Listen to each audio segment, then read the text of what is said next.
Going way back to the early days of 75 and the Black Space. You know the classics, Kane, Rakim, Nas, Outkast, Cool. But this is the map under the map. 15 records that lived on 12 inches, white labels, and mixtapes. Joints that rewired the culture without ever touching the playlist you grew up on. From downtown art rap rituals to Oxnard dust, from Long Island boom-bap to Philly slick talk, these are the songs the algorithms forgot, and the real heads never stopped spinning. If you recognize 7 or more, you're elite. If not, welcome to your new syllabus. Drop your score in the comments, subscribe for part 2, and let's start at number 15. Part of the rap, paid was having people start to clap, getting ready for the break. Mid-90s Los Angeles had 2 parallel stories. The glossy G-funk that defined mainstream radio, and a quieter renaissance happening in coffee shops, indie record stores, and open mics. Mixtapes sits at the center of that second map. The Nonce, Sach, aka Nuka bass type, and Yusef Afloat write like archivists and friends, treating the cassette not as a gadget but as a social contract. Roxanne Ron, it might sound whack, but it was dope at the time. Then it progressed with style. The beat is warm and breathable, soft focus keys, a patient bass line, drums that nod rather than shove. Nothing is hurried. You can almost hear dust lifting off the turntable each time the snare lands. The verses operate like memory work. I used to sell mixtapes, but now I'm an MC. Instead of treating hip-hop as a highlight reel of conquest, they place value on process, dubbing, trading, rewinding, listening together. That choice changes the emotional temperature of the record. It's affectionate without nostalgia goggles, aware that curation is a form of creation. LL LaShawn with my Roxanne Ron. It might sound whack, but it was dope at the time. The duo's chemistry, one voice slightly drier and bookish, the other a shade more elastic, makes the song feel like a conversation you've just walked into and don't want to leave. Paid was having people start to clap, getting ready for the break. Your heart starts to race you. Mixtapes endures because it tells the story behind the stories. Before playlists were frictionless, discovery took time, and that time left a mark. You can file the track under Jazzy 95 boom-bap if you like, but it's really a thesis about how culture travels hand to hand, and why the slow way can be the deep way.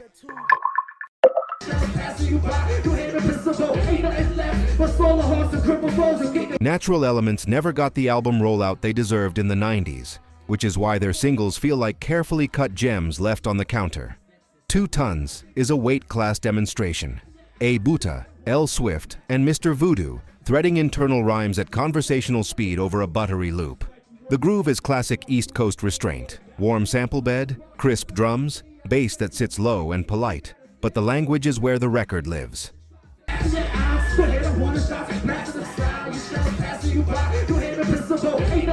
Phrases stack and interlock, end rhymes hide inside midline pivots, setups boomerang into punchlines a bar later. What distinguishes N.E. from other technician crews is tone. The record isn't a cipher for its own sake. It's composure as a style. They sound unhurried because the lines are pre-stressed, tested, tightened, then delivered as if they occurred in the moment.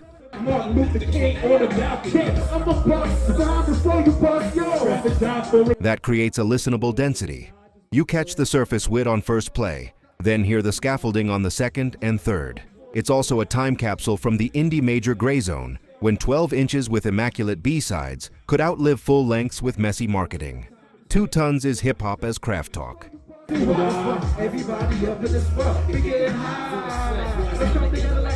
You don't need the discography footnotes to feel the weight. You hear it in the way a multisyllabic scheme clicks shut right as the kick returns. If you love writing and rap, this is an evergreen. Jean jumped out the cream Lex with the jack. She rocked the black tennis skirt with Stan Smiths. Brooklyn gave the 90s a lot of hard silhouettes. Cella Dwellas offered a darker shade. Call it dungeon cinema. Perfect Match builds mood first. Minor key strings like a hallway with the lights out. Drums that feel close-mic'd and heavy. Bass that creeps rather than walks. Over that setting, UG and Phantasm deal in imagistic writing, mythic references, chess moves, block talk, and their cadences snap into place with a satisfying inevitability. Join in reverse. Hey boo, I was watching you. I was watching you. Here's my number. Call me. You get battle bars, but they're staged like scenes. Part of the power is structural. The verses ride a tight rhythmic grid, letting the hook function as a release without having to grow louder. The mix never clutters. Ad-libs are sparse, cut-ins are purposeful, and the space between snare and vocal stays clear. It's a textbook in how to sound menacing without shouting. Hey yo, tell me what went wrong to make me write this song. Used to have it going on. In a year when maximalist production was becoming a trend, Perfect Match chooses pressure over volume. The result is a single that still feels cinematic at headphone scale. It's not dark because of gore or shock. It's dark because the world the song imagines has rules, and the MCs sound like they wrote them. She was fetching. She got what cold swallowed my ones like Dee Gretchen. Then after a couple weeks of good love of my friend, she did the Funky Dividends is a reminder that storytelling can be stern and funny. EST moves through a cautionary tale about money and motive with a comedian's timing, pauses, flips, side-eye asides, while Chuck Nice's cuts play the role of chorus, adding commentary without stepping on the punchlines. The beat is sparse but plush, a late 80s Philly recipe, round bass, tightened snares, and a few strategic stabs that leave plenty of room for voice and narrative.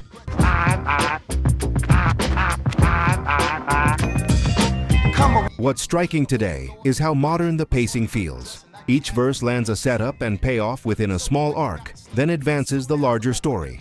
There's no dead air, no forced moralizing. The lesson is baked into the arrangement. The hook is sticky by design, but the song earns its replay through detail.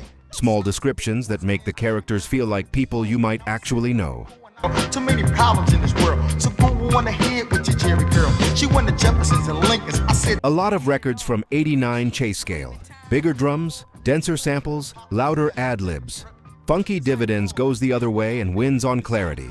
It assumes you're listening closely and rewards you for it. That's why it still works as both a crowd pleaser and a writer's favorite. The lines are quotable, the structure is airtight, and the cuts smile in the margins. Let's get situated, girls, I am assigning you to the super lover to clap to my funky rhyme. Before Golden Era had a name, Do the James bottled the feeling. Minimalist drum machine, sharp cuts, and a charismatic MC turning a dance step into a mission statement. Super Lover C's cadence is unfussy and confident, syllables tucked neatly into the pocket, little rhythmic nudges at the ends of bars.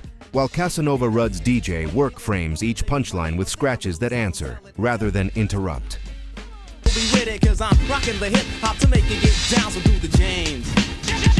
Every element knows its job, and the whole thing moves like a single instrument. The record's economy is the point. There's no sprawling hook stack, no crowded sample bed, just negative space used as rhythm. That decision forces the performance to carry the record, and it does. Looks I abuse it 'cause they would choose it. Appearance not the only thing kicking, so is my music. Kicking with the technique don't come from the You hear the lineage back to Park Jam call and response, forward to studio precision, and sideways to the era's dance floor pragmatism. Records had to work on radio and at parties, and this one splits the difference with swagger. to my dope and rhyme and make it so simple. I'm your entertainer causing you to get down, so do the James. Do the James also captures a transitional ethic, braggadocio without rancor, style as community invitation. It's a flex, sure, but the subtext is practical. Learn the move, feel the beat, own the room together. You know my super rap swoop, so don't you lie. When it comes to rocking something fierce, do I? When it comes to In a catalog full of slept-on 12 inches, this one sticks because it's architecture, not just attitude, few ingredients, perfect ratios, endless replay.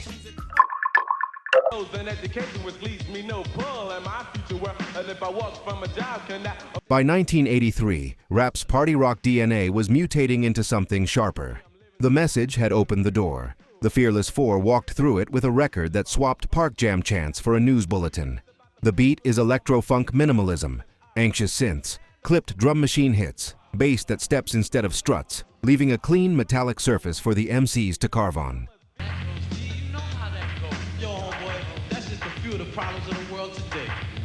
What they carve isn't a sermon so much as a street report. Unemployment, inflation, neighborhood stress, a daily grind that makes every small choice feel like a moral test. What makes the single last is tone. There's urgency without hysteria, clarity without condescension. I get so mad every time that I see him, so I get beat down, that's called envy. I walk out. The group rides the pocket with early 80s breath control. Full bars, clean enunciation, sly internal rhymes. So each line feels measured, like a line item on a ledger. You hear the bridge between the old school's crowd control cadence and the coming wave of writerly emceeing.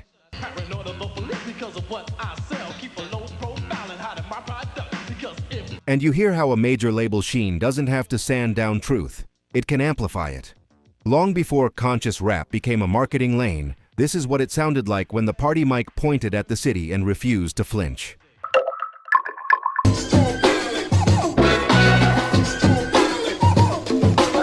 Strong Island is geography as an 808 tattoo. Before Long Island became a headline factory, A.J. Rock, B. Love, and producer DJ Kurt Casal drew a map in drums and syllables, staccato snares, neck snap kicks, a sample bed trimmed to the bone, and a hook that hits like a stamp on your passport. That's word to her. It's about out east. We got the talent eating it up like a Sunday feast. The record's genius is its economy. Every element is functional. No filler horns, no ornamental keys. So the vocal can sit hot in the mix and sell pride as a rhythm.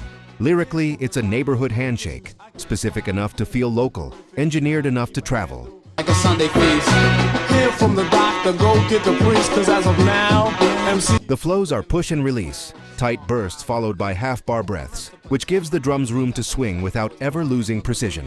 What followed is history. The island would soon send shockwaves. Public Enemy, Dwellas, EPMD, but this 12 feels like the municipal seal. We complete with the feet, it's not added to fate. Test your skills if you will, don't let us trouble your fate. You don't need chart facts to understand why it worked. You can hear the whole boroughs and bedrooms era of late 80s rap crystallizing in 3 minutes of perfectly disciplined boom-bap.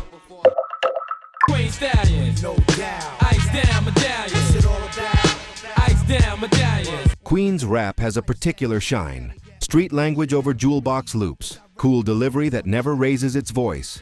Royal Flush fits that lineage like a signet ring. Iced Down Medallions is the intersection of hustle memoir and mixtape elegance. Sleek piano or vibraphone-like figure. Drums mixed for snap not thud, bass that glides underneath instead of hogging real estate. 40 with 10, yo nice, hold a strip up on the hill in the brick, flush the golden kid, wisdom knowledge. Flush's voice, steady, clipped, unhurried, turns floss talk into reportage. Details pile up until the bravado feels less like a pose and more like anthropology. The real trick is balance. The production is clean enough for radio, dusty enough for the corner. The writing toggles between imagery and instruction without ever sounding didactic. Clips, holding it down, my gun spit, crime I deal with, drive a 540 with 10, yo nice. And while the single slots neatly into New York's 97 soundscape, it doesn't collapse into its influences. It carries itself like a classic one-off. A record that arrives fully formed, earns years of replay on mixtapes and late-night sets, and reminds you that street can mean taste as much as threat.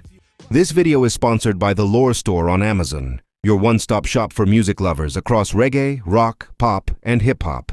We built it for real listeners who don't want to dig through 1,000 listings to find the right gear. Inside the Lore Store, you'll find 5 aisles. VIP, top, battle-tested essentials. Headphones, turntables, speakers, gig-safe earplugs, smart speakers. Reggae vibe, roots and lovers.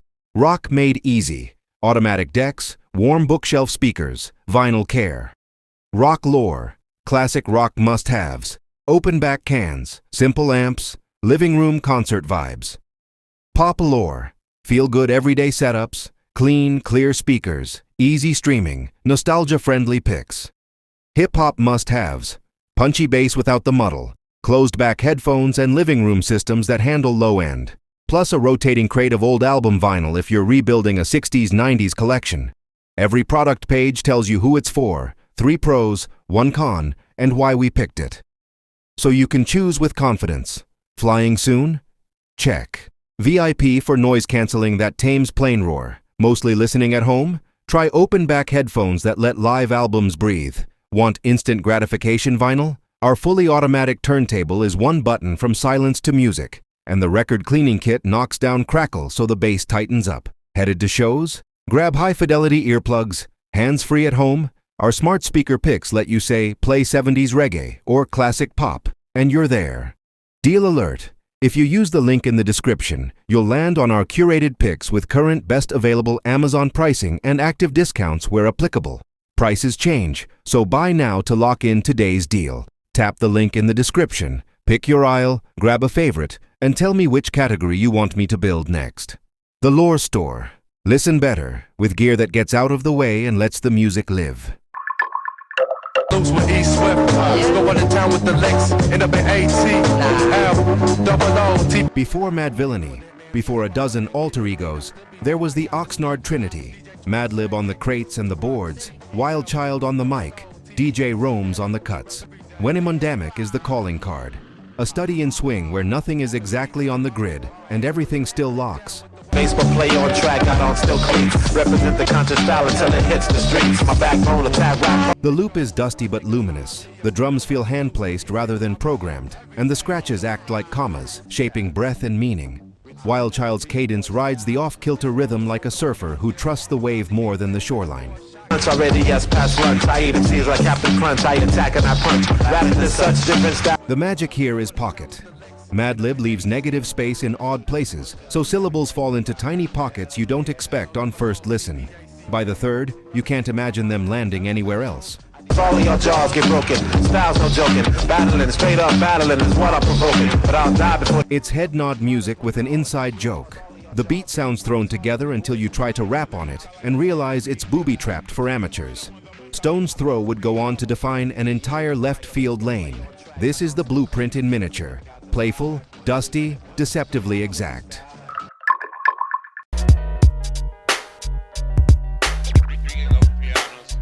Yo. Indie budgets don't have to mean small ideas. Reality Check is the proof. A Spartan beat, a hook you can chant without dumbing anything down, and two MCs, 1B Low and Sanem Cella, who treat rhyme patterns like architecture. The percussion is dry and close, the main motif minimal to the point of austere. That restraint forces the writing forward. Bullshit. Walk while I keep it rolling like paraplegics. Whoever's on the microphone, let it be known You hear breath control. You hear internal rhymes that ricochet across bars. You hear images stacked with the discipline of someone who rewrites until nothing extra remains. And the bull's eye, red eye, heads fly, bad eye, sharp shoot, dead eye, snooze, cruise. What makes it timeless is intent. There's no moral grandstanding or cloying uplift. The reality is the craft itself. Bars as evidence, delivery as ethic. The record came out at a moment when underground and mainstream sat at a tense border. Radio loved gloss. The indie circuit loved grain. I got next like the Boston Strangler. You ain't never heard an MC speak like this. And Rodney King. Binary Star split the difference by tightening the screws. The result is a cult standard that new rappers still use as a yardstick. If your pen can't live on a beat this bare, keep writing. Town, you always heard the sound. Hip hop, funky beats, MCs getting down. The truth, I swear. By the mid-'80s, drum machines weren't just tools. In the hands of a few obsessives, they were doctrine. Curtis Mantronic was one of those obsessives, and Cold Gettin' Dumb is where his gleaming high-impact minimalism met a rapper whose persona made restraint feel violent. That block, but anywhere uptown, you always heard the sound. Hip hop, funky beats, MCs getting down. The track's architecture is austere. Titanic 808, whip-crack snares, a few strafing synth figures, and because nothing clutters the spectrum, every element hits with laboratory clarity. Just Ice sits on top of that grid like a foreman. Clipped consonants, no wasted phrasing, swagger that never breaks a sweat. It sounds like a record that could bench press a Buick without breathing hard. Man, and if you listen to that, for an actual fact for all the pioneers, I'm going. The single lives at a fascinating seam. The song appears on Just Ice's 1986 debut, Back to the Old School, then also spins out as a 12-inch in 1987 with Cold Gettin' Dumb 2, a revoiced update that keeps the same black chrome chassis. The Bronx was the first, I know I was there. The beats were dope, the cell was on. Both versions underline the same design principle: limit the palette, magnify the impact. On Wax, the A-B pairing reads almost like a thesis and its rebuttal, proving how little you have to change when the core design is flawless. It was chill, sound masters on the loose and acting ill. Uptown, every weekend. If you're tracing the lineage of hardcore before the golden era consensus gelled, this is a marker you can't skip. It's not a wall of samples. It's voltage, timing, and a voice that treats the pocket like property. Producers still study it for the geometry. Everything necessary, nothing extra.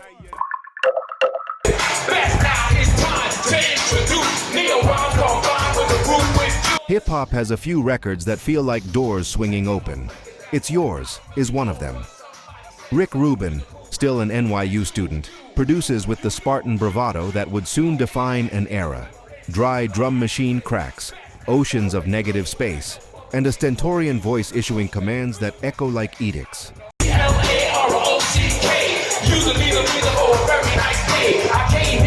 Jazzy J's cutting is punctuation, not decoration. Tila Rock's cadence is formal, but fierce, making ownership and authorship the subject and the style at once. This is the first record to carry Rubin's Def Jam logo, even as it came out via Party Time. And its shockwave helped pull a teenage LL Cool J into the label's orbit after he heard it and sent in a demo. That funky beat to get you out to sea. You can draw a straight line from the record's imperatives. It's yours. To the aesthetic that would power Def Jam's rise. Do more with less. Keep the drums enormous and let the MC sound like he's addressing a city, not a room.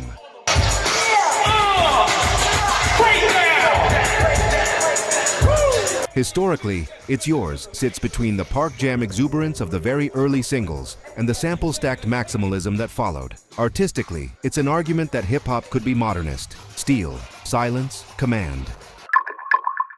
For my dear, that month by month, year by year, that day by day, that week by week, now you... Before old school calcified into shorthand, Sugar Hill Records was still inventing the grammar of recorded rap. Disco-trained rhythm sections, live bass, and call and response lifted from party practice. Monster Jam is that grammar in motion. Spoonie G, the swaggering gentleman MC, trades lines with the sequence, the pioneering female trio featuring Angie B.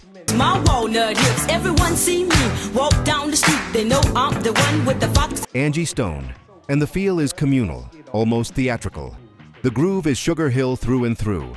A round mobile bass, hand-played drums in 4, guitar and keys riding steady, and engineered space for voices to weave without stepping on one another. My walnut hips, everyone see me.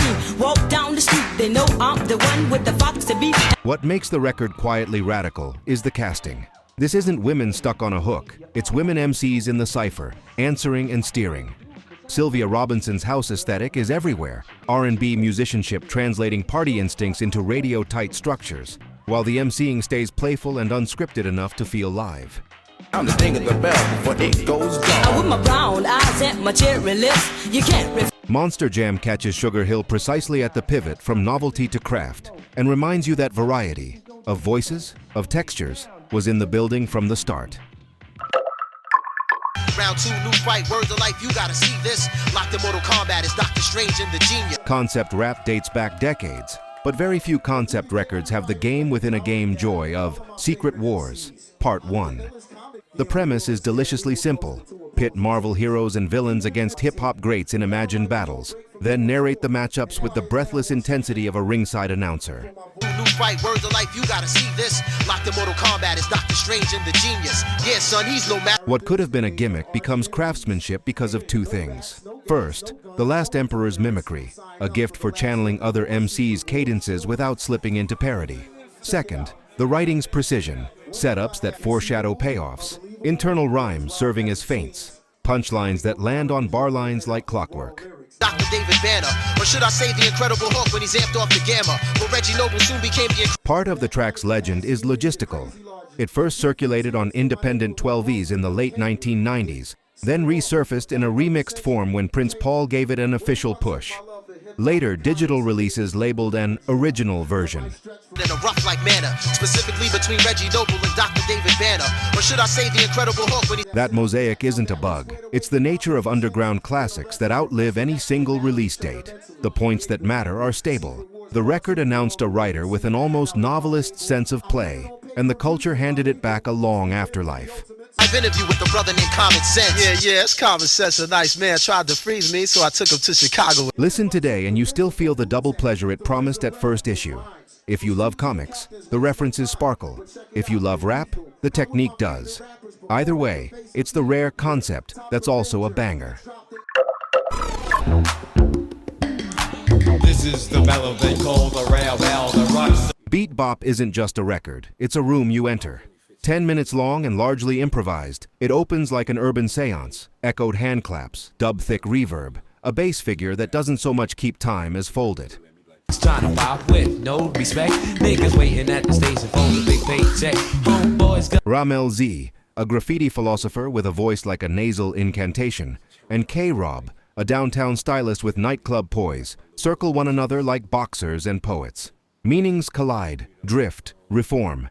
Instead of verse-hook-verse, you get a city of motifs where language is texture as much as message. The origin story deepens the spell. Like a number one going MC quick, just to make your peanut butter shot with the... Jean-Michel Basquiat bankrolled, produced and designed the original Tartown pressing, intending at one point to rap on it himself. The ultra-scarce first issue, with Basquiat's black and white art, would become one of the most coveted artifacts in the culture. never wanna learn to work just to go to Arcade. It's the funky beat, and it's the funky beat. But the collector mythology can miss the larger truth. What's on the wax is a blueprint for art rap and downtown dub rap alike, a place where cadence becomes sculpture and the mix is a canvas. However you label it, old school, experimental, no wave adjacent, the record remains a singularity. Hip-hop imagined as environment, as city, as spell. It's the funky beat, and it's the funky beat, and it's the funk, and it's the funky beat. The journey doesn't end here, hip-hop warrior. Watch this next.